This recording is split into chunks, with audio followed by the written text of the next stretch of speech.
heard something from Eddie Gloss Jr., who's a Princeton history professor. He said, you view theology from where you were in the boat. Mm. If you view theology being on top of the boat, you see God differently. But if you view God from the hull of the boat, where you were chained with Yale locks and chain, you see God very differently. Yeah. And don't you think that's something that people who view theology from the deck of the boat, or whatever, the crow's nest way up high, that's something we need to learn from those who view it in the hold, because in the truth of the matter, when it comes to sinfulness, we're all in the hold. Mm-hmm. Every single one of us. Mm-hmm. And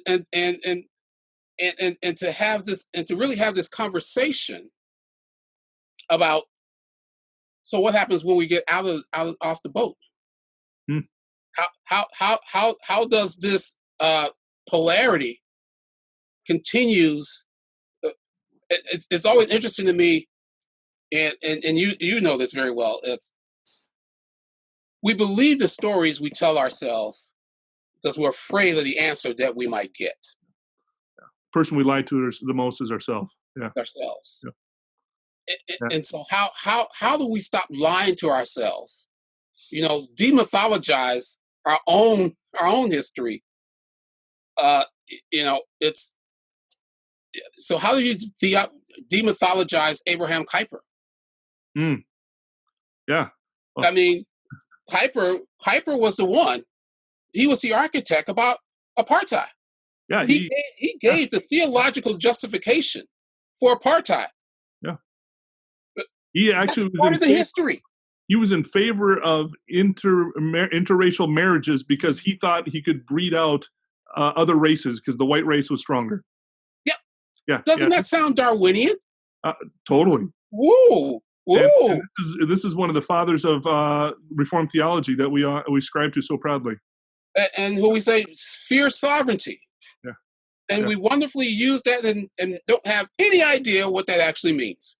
Or the historical context of it. Yeah. It comes out of that.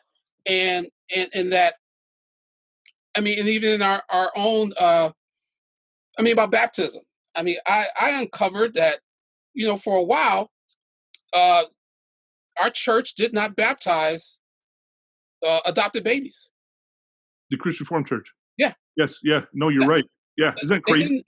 Because they were not sure if their parents were saved. Yep. Practiced that, read that in the Senate, and like, oh my goodness, why did they tell me this at Calvin Seminary? You kind of missed that one. Yeah. Which led to the confusion about adopting transracial adoptions. Yep. Came from that same perspective of why churches grappled with, can you baptize a black child or into a white family? Or does that dilute the pedigree of the faith? Those were we were having these kind of conversations in 1988. Not too long ago. So we are still suffering from kind of an apartheid sociology that we practice without a problem. Not knowing it, and really because we don't know our history, and don't know it.